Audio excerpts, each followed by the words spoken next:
At Ang number et, one.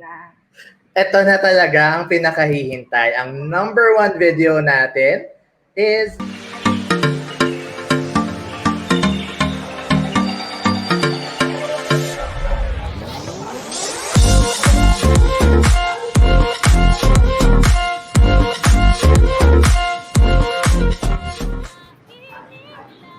Hello mga ka-Qrown! Hi partner! And Hello, welcome to another episode of the Qrown Conversations, partner. Yes, pero partner, hindi tayo makikipag-usap sa kandidata ngayong araw na to because we will be diving into something different. It's the first time my partner and I will be having this parang spontaneous discussion about one of the new challenges that the candidates have been doing, which is of course the recently released tourism videos. So for those who don't know, last year this was called Beyond the Coastlines, it's Beyond the Coastlines videos, and now this is their newest challenge, wherein the 30 official candidates were submitted some of their tourism videos for the viewers to check. So there, partner. Totoo yan, partner. So right now, we are counting down our top 10 tourism videos from the official candidates of Miss Universe Philippines 2021. And for this list, partner, no, titingnan lang natin syempre yung creativity, storyline, visual impact, and yung kahusayan ng bawat video to promote the cities and provinces that they represent. Kumbaga parang at the end of the day, tatanungin natin, naengganyo ba tayong mag-travel ulit through these videos, diba? Yeah, totoo yun. Pero mind you all know, for this for this discussion, or as my partner has just said, we will only be zeroing in a couple of videos, 10 to be exact, because syempre, we have to give credit naman din talaga, partner, to all the candidates for, showing their cities, their municipalities, their provinces. Kasi syempre, there's so many things that we have yet to really discover about the Philippines, which we'll dive in later on as we go through the discussion proper. Hence, kaya ganun ang ating pa-background. Piliin mo ang Pilipinas, di ba, partner? Sige, Totoo. let's start with our number 10 video. This is Isabel Isabel's. De Los Santos from Makati. Yan. Isabel De Los Santos Yes. from Makati. All So, right. yon. Partner, just for those who, just to clarify lang for everybody na the discussion that we're sharing with you, may botohan pong naganap po sa amin sa grupong to. So, we just want to share with you na all videos are beautiful. It's just that, syempre, kanyang-kanyang preferences to. So, we included Isabel's video from Makati because, for you, partner, why did you feel that this video should be included? Bago ako.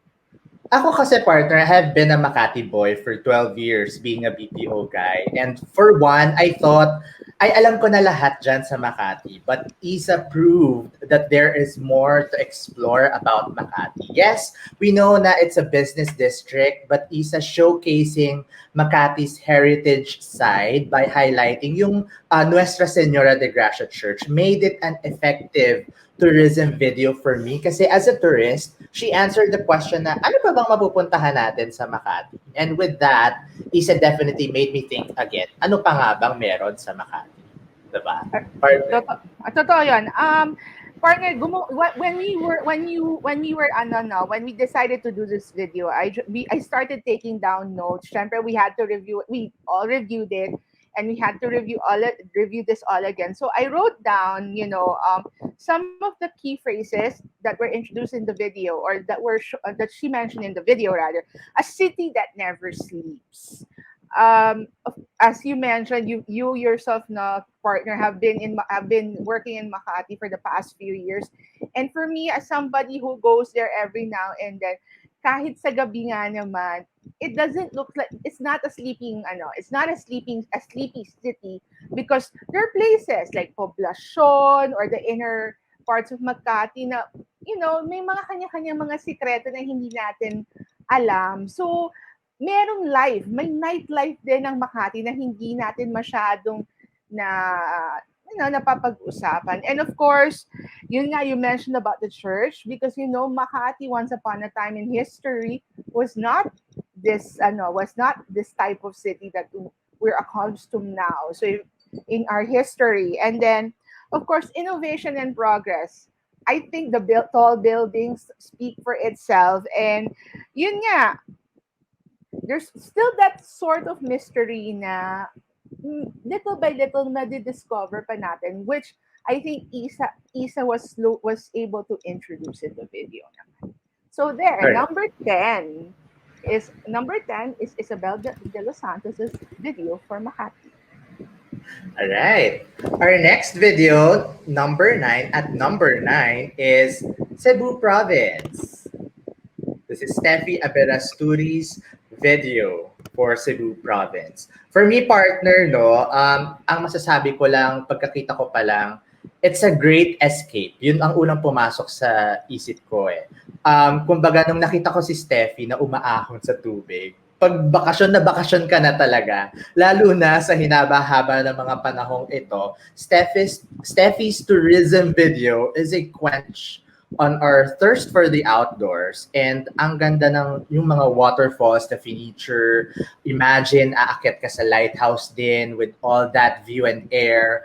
Ang refreshing ng lugar. Kumbaga parang kahit hindi mo ko yayain, magvo-volunteer na talaga akong pumunta dyan. Tsaka isa pa, partner, ha, the outfits that Steffi wore were appropriate in the places and activities that she featured doing in Cebu. So the wardrobe is not just for a show, aside from traveling, of course. It gives you more tips of what do you need to have when you go there. In the end, it made me say to myself, I want to experience that. I want to even look like that, probably. And I want to be there. I want to go to Cebu. Partner. Ako naman, partner, no, because you mentioned already a lot about regarding Steffi's video. I think the video showcase the Cosmo life and the provincial life, because ika nga, Cebu is also a metropolis, but at the same time, you can still go. It still has that relaxed vibe that na that we would love to have, kasi aminin natin, partner, sa Metro Manila, hindi ganon. I mean, Totoo. everywhere you go, parang gusto Ang mo, busy, diba? yung busy. But when you talk about Cebu, which yun nga, it's very, it's cosmopolitan, but at the same time, there are beaches that you can go like an hour or 2 hours away and have a relaxation. I mean, yun na nga, nasabi mo yung mga yung waterfalls. I would love to go there. Every time I go to Cebu, I always end up going to the city, so I wouldn't mind exploring more of the other places in Cebu talaga. So yon, Steffi's video is showcasing a side of Cebu that people sometimes often forget. So number 9, Steffi Aberasturi's video, Cebu Province. Okay. Next, at number 8 naman, partner, is Cagayan de Oro City. So, for me, partner, no, ang unang words na pumasok sa akin is fun and kikay. Alam mo, partner, parang Vinci highlighted a tourism marketing strategy that is very important, and that is knowing your target market. Yung use of the animations of as if she's taking a selfie and posting it on her social media invites the age group that travels the most. At yan ang mga millennials between 23 to 38. So, sa average na 35 vacation days a year ng mga millennials, Vinci itemizes what you can do and how you can spend your vacation leaves. Pag pwede na, syempre, no? At ang importante is that's important to us sa ating mga travelers, because di ba nga pinaplano natin yung mga activities natin kada araw, at hindi na leave out ni Vinci ang shopping, syempre. Overall, for me, Vinci's team was ingenious enough to be more specific, more so strategic sa tourism video. So personally, she appealed to the tourist in me. Definitely.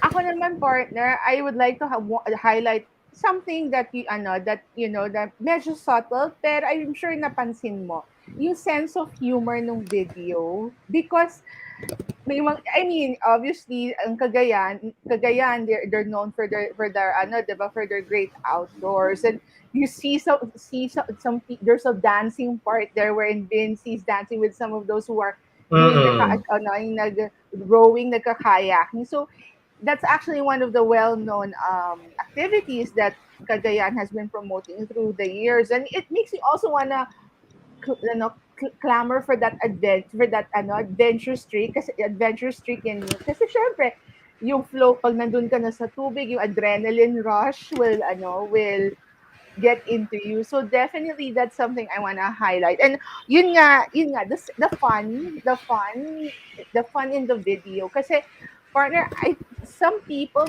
may take it as it's not too serious, but I think as you said, Vincy's video is one of the tourism videos that showed the sense, the sassiness, and the fun that I think we need at this point, given that obviously we can't travel right now. So I hope when things are better, we can finally experience that adventure that we all want. I mean, in any city or in any province here in the Philippines. So there you go. Cagayan de Oro is in our list. Right. At number 7 naman, partner, is Davao del Sur. Classy was all that I can describe, partner, of Jedida's video because it brings back memories of the yung parang documentary pioneers such as the probe team, eyewitness, and even a touch of the executive class ni David Seldran. She highlighted the aura of Davao's sophistication by focusing on Davao del Sur's products, yung mga accessories, from accessories to food. And alam naman natin to, partner, because Jedida is one of the best speakers in the Miss Universe Philippines batch of 2021. And she used that to her advantage to make the storyline clear from the onset of the video. She looked majestic, I would have to point that out, when she was wearing the tribal outfit of her folks, and it didn't appear na it was just for a show. She wore it proudly and effectively na by just that view, I knew right away na merong wow factor sa Davao del Sur aside from what I have been hearing. And she made us see the culture with our own eyes. Hindi lang dinaan sa mga pa-tourist spots, but she banked on Davao del Sur's culture, which she made visually inviting at sinegundahan pa niya with her very clear enunciation that led to a very good storytelling. Ako naman partner, yun na nga, as you mentioned, the one word, culture. I think we were able to see the touches of culture of Davao del Sur that sometimes people tend to forget. I mean, kasi let's admit it, partner, when you talk about Davao, and this is something I've learned Mm. from my dad, because my dad, as I said in some of our episodes, that my dad is from Davao. He would always tell me that when you think about Davao, it's the city. You tend to forget the likes of Davao del Sur, Davao Oriental, and the rest of the Davao de Oro. And Davao de Oro, it's a big one.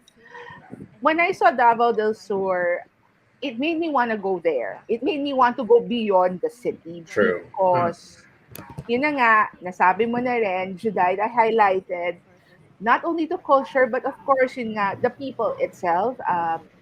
You know, I think we tend to forget our the indigenous people, their stories. I think that's Mm.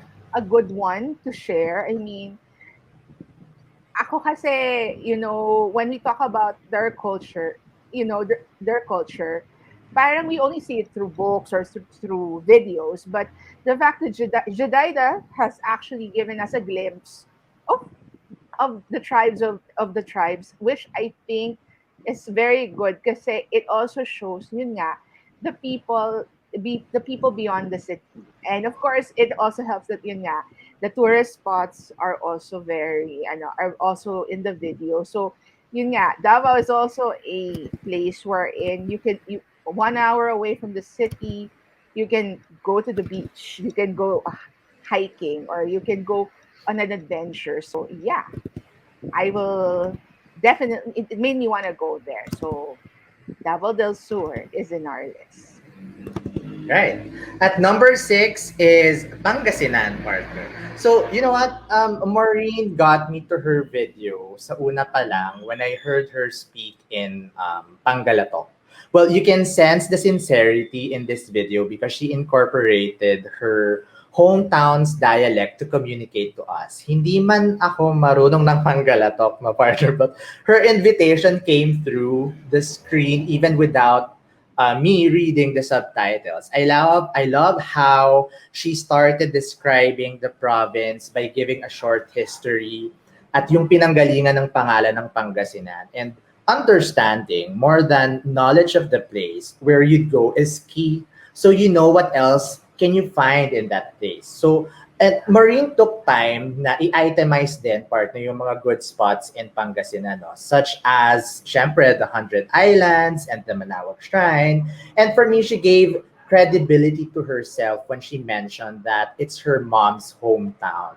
For me, that cleared the air that could get in the way of her storytelling. And this is the most relatable Maureen has appeared so far for me, ha? And that helped a lot in highlighting Pangasinan's story. Without much fancy visual effects, Maureen convinced me to visit her hometown, definitely. Ako naman, partner, what got me with Maureen's video is actually the word that she said, rediscover. As you said nga, it's her mom's hometown. And, partner, people actually, if for those who have followed Maureen's career, may know that her mom has passed away a long time ago. So for her to go back to Pangasinan and rediscover it is also somewhat a lesson for her in history. Yes, she was raised abroad, but at the same time, she's Filipino. She has given a lot of honor to the country when she won Asia's Next Top Model. And partner, one thing that I really really am happy that she included in Pangasinan was Manawag, because in our interview with her before, I mentioned about the Lady of Manawag, which a lot of people would say it has the one of the most beautiful statues. It's something. It's a place that that you should really go to, because aside from praying, you when you look at that statue of the Blessed Virgin Mary, of Our Lady of Manaoag, you will find it really, but it's really one of those sculptures that you would just admire so much. So yeah, alam mo, partner, I try not to say much because you've been mentioning it. You've been giving a lot of feedback naman. But yun na nga, those are the things that touch me. The Lady of Manawag, and of course na Maureen saying na it's like a rediscovering. So rediscovering her roots all over again. So yes, that's why she's in our list. Yeah. At number five, partner, is Mandaluyong City. Modern. Yan lang ang masasabi ko sa video na ito, partner. Kasi Kareen's video stayed true to what Mandaluyong really is. Hindi kinailangan na to be dramatic with the historical hindsight of what Mandaluyong was. But the video boosted Mandaluyong's progressive status. At mahirap mag-stand out, partner, ha? For a tourism video in the middle of the more heritage-centric tourism videos. Kasi madalas we think of tourism of a preserved heritage that withstood time. Kasi nga naman we want to travel back in time. But Corinne, she stayed true to the now, global and competitive city. And her looks in the video, partner, I have to commend her styling, ha? Walang pangit na angulo kay Corinne Avalos sa video na ito. The model carries and lives through the story na binibida niya, and even the background music puts up an energy that is descriptive of a competitive and progressive city. Kaya after going reminiscent of our heritage as a tourist, it brings me back up to my feet of where we should be heading. After the province, let's get back to where we are at the present. Ako naman, partner, I would say it's a very classy video. I mean, Corinne was ultimately like a Cosmo girl with a Cosmo girl there, pero at the same time, yun nga, she's actually ang masasabi ko nga at one point nagmukha siyang first lady ng Mandaluyong, to be honest with you. And partner, may konti ding sense of humor yung tanong kung in ka or sa labas ng Mandaluyong. I don't know if you were able to catch that part, no? And parang may konti rin in a way, it's bringing in a little bit of bring a little bit of fun into the video. And ako partner, that's for me the fact that she was able to at least showcase the Mandaluyong in a different way is really something very important. Kasi when we think about Mandaluyong, obviously we think about malls and high-rise buildings as well. So the fact that she highlighted as well the people is also very very is also a good one. So kudos to the video. Okay. At number 4, Manila. In the moment partner naman yung thoughts ko dito, no? For me, Jasmine's video had a good transition of traveling back and forth in time. And we liked it na she gave bits of history of each of the spots that she highlighted sa video niya. May pa-background ng Binondo, may pa-background ng Intramuros, ng Jones Bridge. Hindi tayo tinipid ni Jasmine sa rich history ng Manila. At hindi niya lang pinasadahan, kundi binusog niya tayo sa pa-short history class niya about the sites. And with that, pinanindigan niya talaga na her heart belongs to Manila. She is an informed traveler. And uninformed traveler din ang dadalhin ni Jasmine sa Manila. And it's not just first-timers, but travel repeaters would definitely be bound to Manila. Nagustuhan din natin, partner, yung colonial era feels ng video na talagang mapapa in the moment ka at hindi ka lang visually niya dinala pero pati yung Spanish times vibe ng Manila nakarating din sa atin sa video na to. Ako naman partner, I would have to say that Jasmine's video is like a love letter to Manila. Yun ang naisip ko. Actually, if I think about it, obviously, so many songs have been written about Manila. And ako naman, when I saw the video, how the video was transitioning, it was like a love letter to the city because, yun nga, aside from showcasing the places that we are all familiar with, it was also highlighting the history behind it.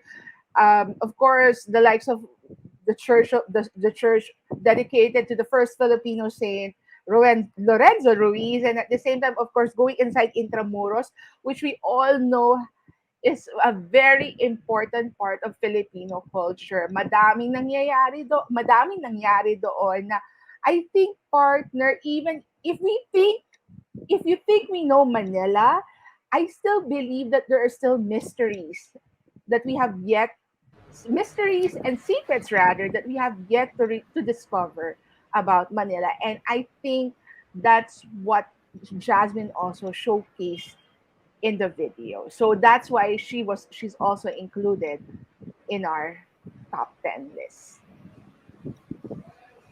At number 3, Cebu City. Ayun. Partner, Bea is speaking at the right time, I would say, no. Bea walking around Cebu City, skateboarding, at yung Cebu Ocean Park na parang Singapore Aquarium ang peg. Doon pa lang sabi ko na sa sarili ko, ay, ang ganda. So, dama mo how proud Bea is by naming the first subway in the Philippines located in Cebu City. And it's modern, it's vibrant, and ang daming varieties ang pinakita ni Bea. Yung tipong hindi ka mabobore kasi alam mong pwedeng maraming gawin. And this is a tourism video na hindi ka lang matutulog sa loob ng hotel, pero alam mong may maiikutan ka kasi kahit saang sulok pa ng Cebu City, meron kang mapupuntahan.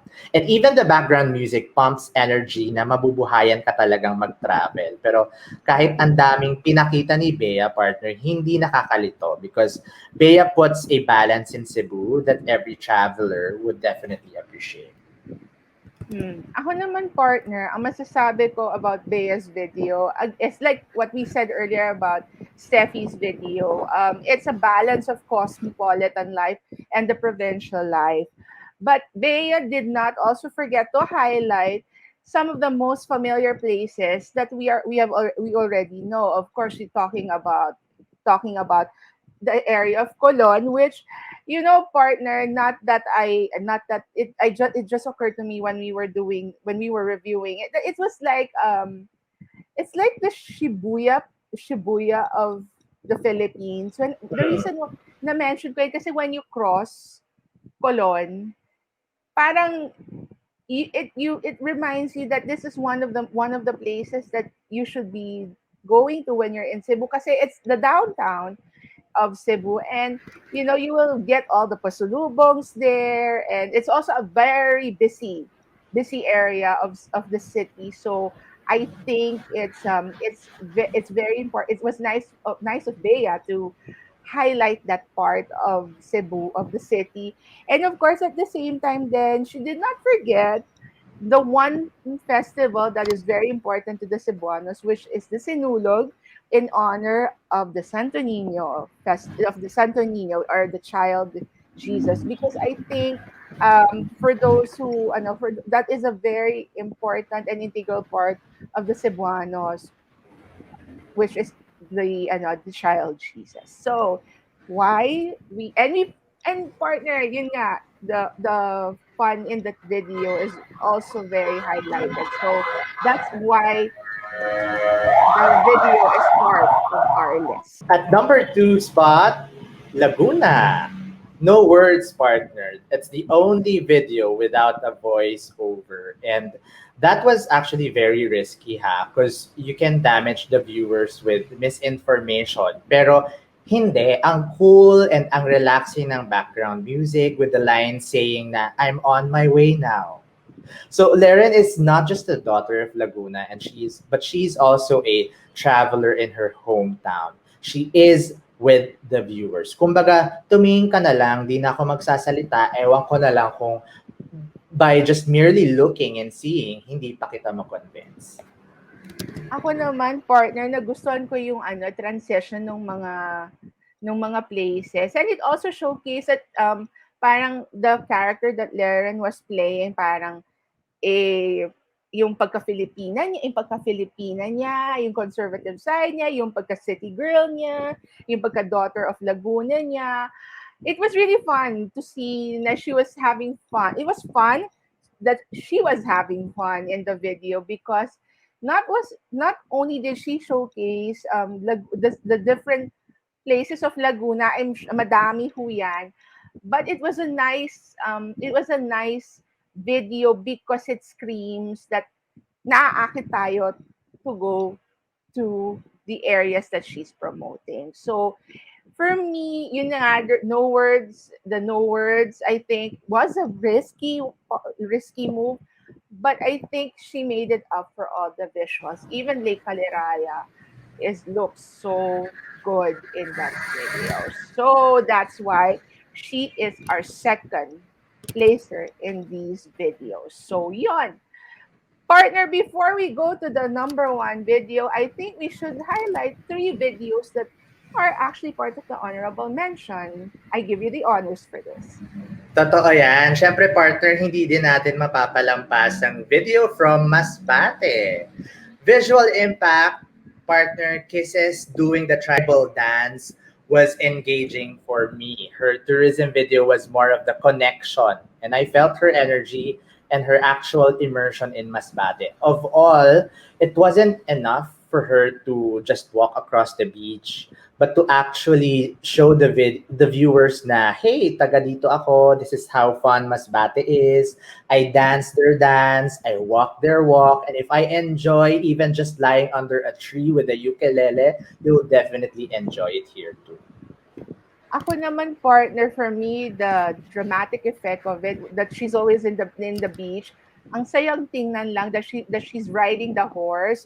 Tapos meron pa nung sunset, nung pa-sunset na.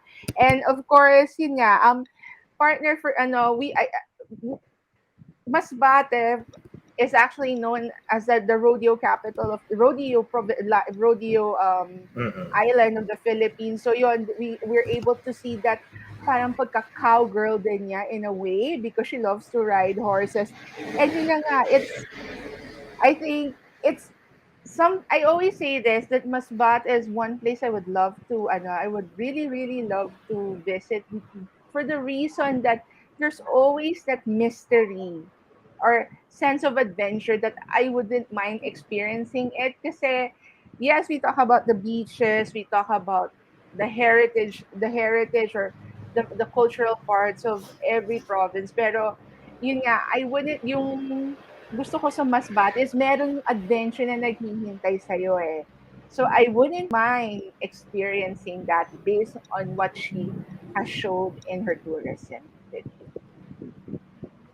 There. And another video that's worth the mention, partner, is Albay. So when we talk about tourism, no, as a traveler kasi syempre, what we're looking for is something na may kakaiba kang ma-experience when you go outside the busy metro. So, an ATV tour, a jet ski ride, tapos kakain ka ng authentic Bicol Express, laing, at yung chili ice cream, partner. It's a social kind of take by Janela when it comes to the activities that you can do in Albay. And ang ganda din kasi may take siya on the COVID safety reminder at the end of the video. Oh, and sabi nga ni Janela partner in the video, expect the unexpected. So, yun nga, for every visit, for any visit, for every visit that you go to, every visit in a province, there's always that adventure waiting for you. And let's not forget that Albay, aside from the beautiful Mount Mayon that I would really love to see in real life, and of course the food that she also highlighted, Albay has produced actually partner a lot of the title holders. So I think that alone speaks itself why we should go to Albay and what is in Albay. Kaya every time na lang magpapadala ng kandidata to any competition, they stand out. So yun. And another video that's worth mentioning, partner, is Cavite. Alam mo, partner, minsan di ba meron tayong mga mahiyain moment na, naku, hindi naman ako invited dyan, or naku, di ka man lang nagyayaya. But with Victoria's video, wala kang kawala kasi may patara Cavite tayo and tara kain tayo, which is an effective way of relaying a firm invitation to her hometown. Overall, you can also see yung link at yung commonality kay ni Victoria at ng Cavite, and that is her masteral studies in heritage conservation and Cavite having a lot of heritage sites. Kaya naman hindi din nakalagpas sa atin itong video for Cavite. Na-mention mo na partner, no? Cavite has a lot of historical moments in Philippine history which Victoria has showcased in her video. And pati na rin partner, I would say yung pagsimula ng video niya, it was a little bit quiet or solemn and then biglang fun transition ang ginawa niya. I think it was a very nice way of showcasing a different side of Cavite that we never really get to know because yun nga, she also mentioned about some of the flora and fauna and other parts of Cavite that sometimes that people have often forgotten.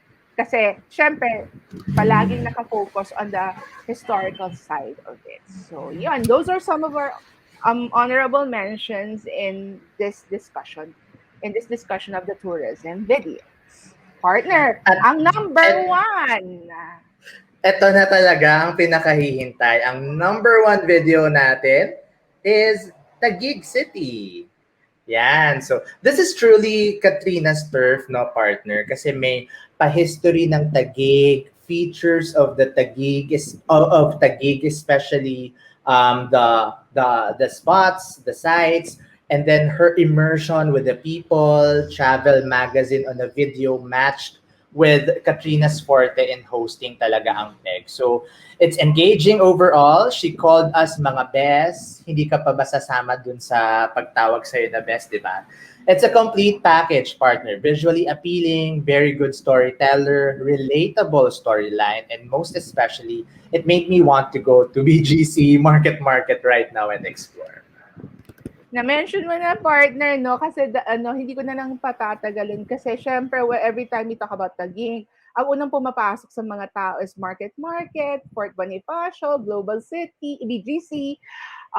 But yun nga, Katrina's video was able to show a different side of the gig, its story and history, and how diverse also the people who live there, about also the festivals that they celebrate. And I think that's what makes Katrina's video so engaging, because she was able not only to show how good she is as a host, but also make you wanna go there and go to, as you said, go to Fort Bonif, to BGC, and go to Market. That's why Katrina is on the top of our list for the tourism videos of the Miss Universe Philippines. So there you have it, mga ka-crown. Naengganyo din ba kayong mag-travel ulit sa mga videos na to? Let us know in the comment section. And partner, more to come from our Miss Universe Philippines delegates. And of course, mga ka-crown, please don't forget to like and subscribe to our YouTube channel at The Crown Philippines. Yes, and please don't forget to visit the website www.thecrown.com, wherein we have posted some interviews, or what we call In Focus, and 7 questions with some of the selected Miss Universe Philippines candidates. And partner, no, on behalf of the organization, please don't forget to download the Miss Universe Philippines app and subscribe to it, because the next set of challenges will be announced very, very soon. And also, do not forget to subscribe if you want to watch the preliminary competition, the interviews, and the finals on September 25. Please do go to ktx.ph, wherein can only wherein you can access and pay for almost 599 to access all of the highlights of the competition. So on September 25, partner, malapit-lapit na po. So do not forget that this, because syempre we're all very excited to finally know who will be our representative to the Universe competition that will be held in Israel this December. So until our next countdown video, partner, mga ka-crown, thank you again for tuning in. Bye! Bye-bye! See you soon!